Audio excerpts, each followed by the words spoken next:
Warisan budaya ialah peninggalan artifak fizikal dan ciri tidak ketara sesebuah kelompok atau masyarakat yang diwarisi daripada generasi terdahulu, dikekalkan pada masa kini dan dipelihara untuk generasi akan datang. Malaysia mempunyai pelbagai warisan budaya yang menjadi identiti bagi negara ini. Namun, warisan ini kian pupus di telan zaman disebabkan oleh beberapa faktor yang boleh ditangani. Justru, sebagai usaha memelihara semula warisan budaya kita, suatu pendekatan pemeliharaan warisan ini telah ditemui, antaranya melalui kaedah seni lukis.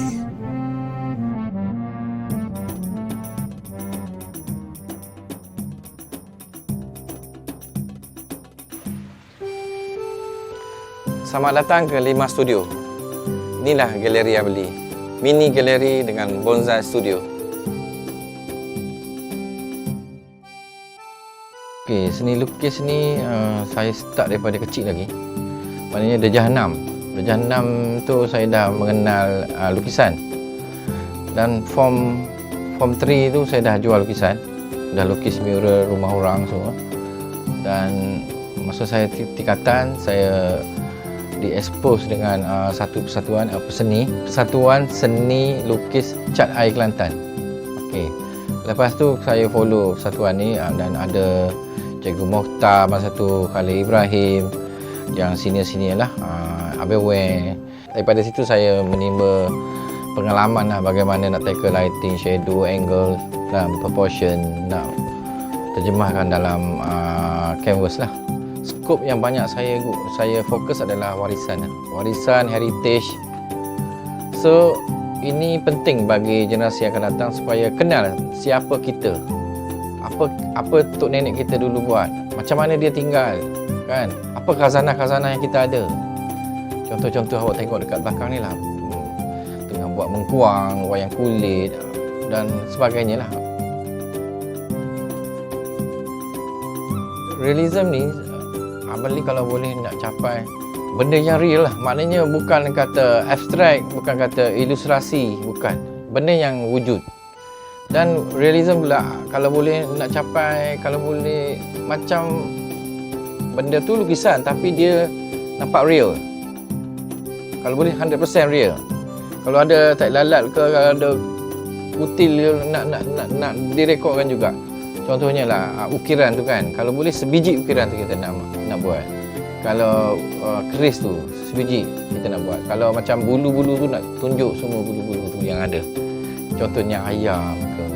So realism ni dia mau, kalau kita tak buat realism tak nampaklah macam mana butiran setiap yang kita nak catik tu. Kalau boleh menghampiri.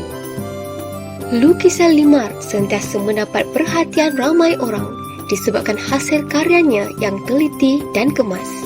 Teknik seni halus berkonsepkan warisan budaya yang digunakan dalam karya Limar ini adalah mengikut bakat dan naluri semula jadinya yang sangat berestetika dan nasionalisme. Hai, inilah mini galeri yang beli. Apa yang beli hasilkan dan untuk show kepada public lah, yang terutama pengunjung-pengunjung yang datang sini lah. Dan kita boleh dapati pelbagai jenis lukisan, juadah yang boleh sediakan di heritage segi fizikal, sosial, ekonomi. Jom kita tengok satu-satu. Ini salah satu painting yang beli, di mana painting ni ingin menceritakan tentang nasi kerabu, iaitu suatu makanan tradisional orang Pantai Timur. Dalam painting ni dia mempunyai satu komplit set resipi nasi kerabu. Okey, ini pula permainan tradisional lah, hiburan orang masyarakat zaman dulu.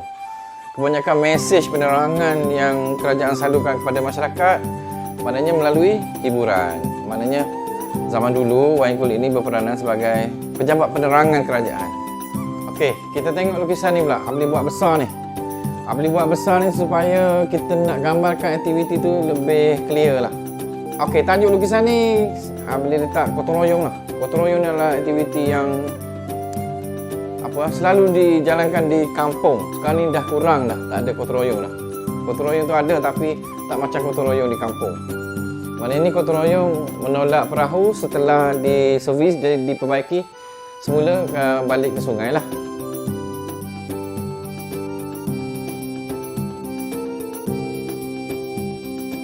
Saya amat kagum dan teruja akan keindahan hasil kerja para Limar yang telah saya lihat semasa saya melawat galeri beliau.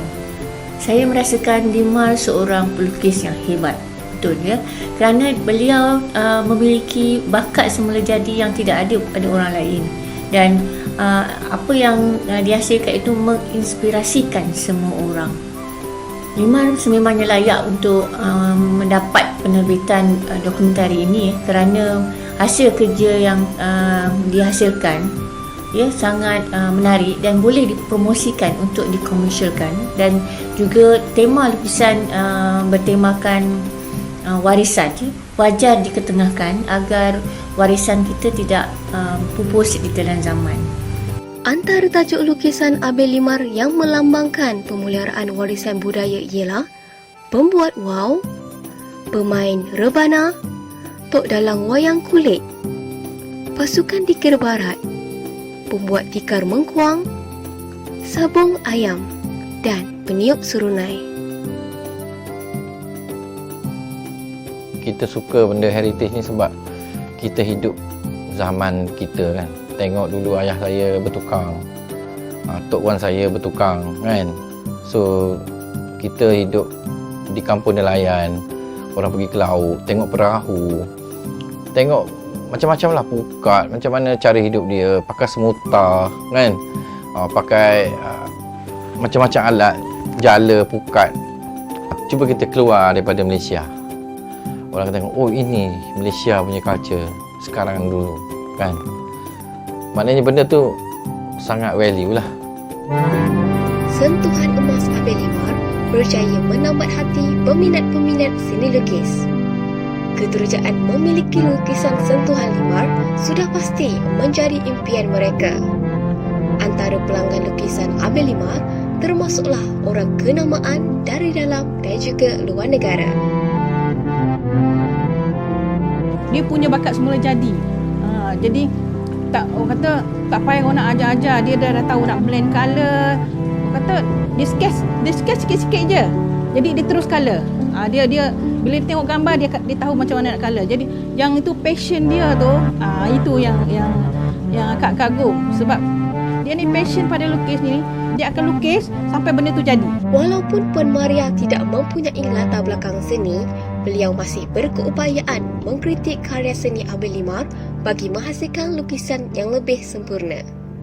Dari sokongan tu, bila kata dia ada masalah lah, kata nak blend colour ke apa ke kan, nak tanya idea-idea ke, kita bincang sama-sama lah. Jadi akak komen je lah, walaupun kita tak pandai lukis, kita komen. Itu penting.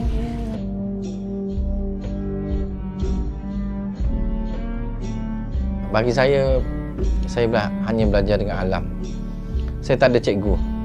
Daripada kecil dulu sampai besar, saya terkesan satu je sebab saya boleh jadi macam ni. Dulu saya nak beli painting seorang pelukis ni lah. Dia tak mahir mana, dia cuma pelukis kampung je. Cuma saya nak beli dengan dia tak nak jual. Bodek macam mana dia tak nak jual. Sebab saya ingin belajar sesuatu teknik dengan meniru lah. Daripada itu saya start meniru foto. Saya tak meniru lukisan lagi. Saya terjemahkan daripada direct foto, walaupun dalam media watercolor, soft pastel ataupun akrilik ataupun oil. Selalu buat latihan training, kita dah try and error, lama-lama kita jumpa. Kalau guna base macam ni, kita akan dapat jawapan yang macam ni. Kalau kita guna base macam ni, kita akan dapat jawapan yang macam ni. So kalau kita nak speed, saya selalu fikir metodologi pendekatan yang paling cepat saya boleh tackle masalah tu. Masalah untuk kita tackle warna. So tip bagi saya untuk pelukis realism lah. Awak cuba tiru sedaya upaya awak daripada foto tu, terjemahkan warna foto tu ke dalam kanvas awak.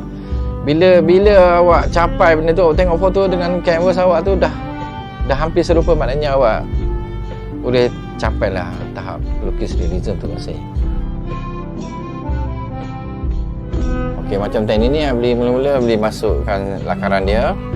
Kedua, boleh masukkan dia punya tone yang gelap, biasanya hitam, grey, dark green ataupun pelbagai yang gelap. Lepas tu boleh overlay dengan harga color base, maknanya dia banyak dalam laut, so dia banyak diseliputi oleh biru.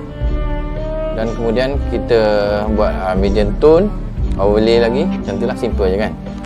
Dah kita masuk dia punya true color lah. Abel Limar mengaplikasikan teknik-teknik lukisan melalui bakat semula jadi dan kreativitinya sendiri. Melalui pengamatan dan pengalaman hidupnya, beliau mendapat inspirasi untuk menghasilkan sebuah lukisan realism yang berestetika tinggi dan tampak hidup. Saya sekarang umur dah 50 lebih. Matlamat jangka masa panjang saya nak supaya saya punya semua catatan ni mencantikkan sejarah kita lah, maknanya mencantikkan heritage kita lah untuk generasi akan datang. Itulah matlamat saya. Maknanya kan, kita umur dah 50-an ni, kita akan fikir bagaimana cucu kita esok, bagaimana anak-anak kita esok. So itulah matlamat jangka panjang saya, supaya mereka mengenal diri sendiri, mengenal budaya sendiri, mengenal kita lah. InsyaAllah kalau diizinkan Allah lah, akak harap kerjaya dia akan berkembang lebih tinggi lagi. Jadi orang akan lebih kenal dia. Buat masa ni alhamdulillah, jadi nama dia dah ada dalam buku sekolah kan. Jadi akak harap masa depan lebih kepada luar negeri, level antarabangsa gitu.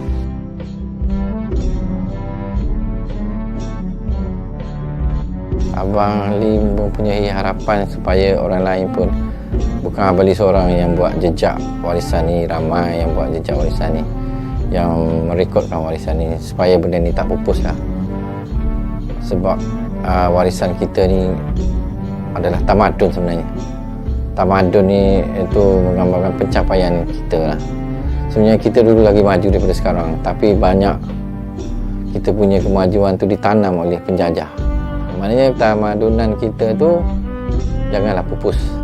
Usaha memelihara warisan budaya Malaysia hendaklah diteruskan agar ia tidak lapuk dek hujan, tak lekang dek panas.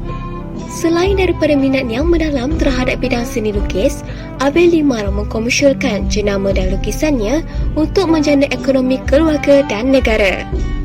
Sungguh pun begitu, sentuhan emas Abel Limar yang beraliran realisme bertemakan warisan budaya sewajarnya diketengahkan agar warisan ini tidak dilupai dan diwarisi oleh generasi akan datang.